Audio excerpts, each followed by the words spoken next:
বিএনপির ভারপ্রাপ্ত চেয়ারম্যান তারেক রহমানের সঙ্গে বৈঠকে অন্তর্বর্তী সরকারের প্রধান উপদেষ্টা অধ্যাপক মোহাম্মদ ইউনূস বলেছেন, সব প্রস্তুতি শেষ করা গেলে ২০২৬ সালে পবিত্র রমজান মাস শুরু হওয়ার আগের সপ্তাহেও অর্থাৎ ফেব্রুয়ারি প্রথমার্ধে নির্বাচন আয়োজন করা যেতে পারে। সেক্ষেত্রে সেই সময়ের মধ্যে সংস্কার ও বিচারের বিষয়ে পর্যাপ্ত অগ্রগতি অর্জন করা প্রয়োজন হবে। শুক্রবার ১৩ জুন যুক্তরাজ্যের লন্ডনের ডরচেস্টার হোটেলে স্থানীয় সময় সকাল ৯টায়, বাংলাদেশ সময় বেলা ২টায় বৈঠকটি শুরু হয়। সকাল ১০:৩০টায়, বাংলাদেশ সময় বেলা ৩:৩০টায় বৈঠকটি শেষ হয়। বৈঠক শেষে যৌথ ব্রিফিংয়ে এ তথ্য জানানো হয়। বাংলাদেশ সময় বিকেল ৪টার দিকে যৌথ ব্রিফিং হয়। এতে ছিলেন জাতীয় নিরাপত্তা উপদেষ্টা খলিলুর রহমান, প্রধান উপদেষ্টা প্রেস সচিব শফিকুল আলম, বিএনপির স্থায়ী কমিটির সদস্য আমির খসরু মাহমুদ চৌধুরী। যৌথ বিবৃতিতে আরও জানানো হয়, অত্যন্ত সৌহার্দ্যমূলক পরিবেশে অধ্যাপক ইউনূস ও তারেক রহমানের মধ্যে বৈঠক অনুষ্ঠিত হয়েছে। তারেক রহমান প্রধান উপদেষ্টার কাছে আগামী বছরের রমজানের আগে নির্বাচন আয়োজনের জন্য প্রস্তাব করেন।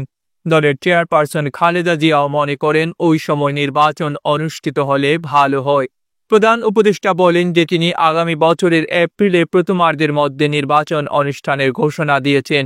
সব প্রস্তুতি সম্পন্ন করা গেলে ২০২৬ সালের রমজান শুরু হওয়ার আগের সপ্তাহেও নির্বাচন আয়োজন করা যেতে পারে। সেক্ষেত্রে সেই সময়ের মধ্যে সংস্কার ও বিচারের বিষয়ে পর্যাপ্ত অগ্রগতি অর্জন করা প্রয়োজন হবে। তারেক রহমান প্রধান উপদেষ্টার এ অবস্থানকে স্বাগত জানান এবং দলের পক্ষ থেকে তাকে ধন্যবাদ জানান। প্রধান উপদেষ্টাও তারেক রহমানকে ফলপ্রসূ আলোচনার জন্য ধন্যবাদ জানান।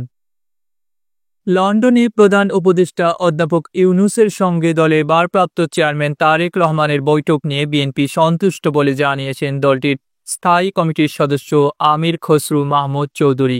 যৌথ সংবাদ সম্মেলনে তিনি এ মন্তব্য করেন। সংবাদ সম্মেলনে সরকারের প্রতিনিধিত্ব করেন জাতীয় নিরাপত্তা উপদেষ্টা খলিলুর রহমান ও প্রধান উপদেষ্টা প্রেস সচিব শফিকুল আলম। খলিলুর রহমান আশা প্রকাশ করেন, নির্বাচন কমিশন শিগগিরই জাতীয় নির্বাচনের তারিখ ঘোষণা করবে। তিনি বলেন, আমরা সবাইকে নিয়েই নির্বাচনটা করতে চাচ্ছি।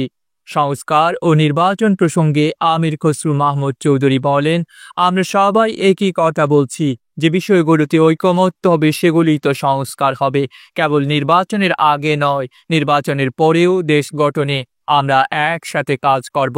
তারেক রহমানের দেশে ফেরার বিষয়ে আমির খসরু বলেন, তারেক রহমান সাহেব যখন ইচ্ছা দেশে ফিরতে পারবেন, তিনি সিদ্ধান্ত নেবেন সময় মতো। ডেস্ক রিপোর্ট, আধুনিক কাগজ।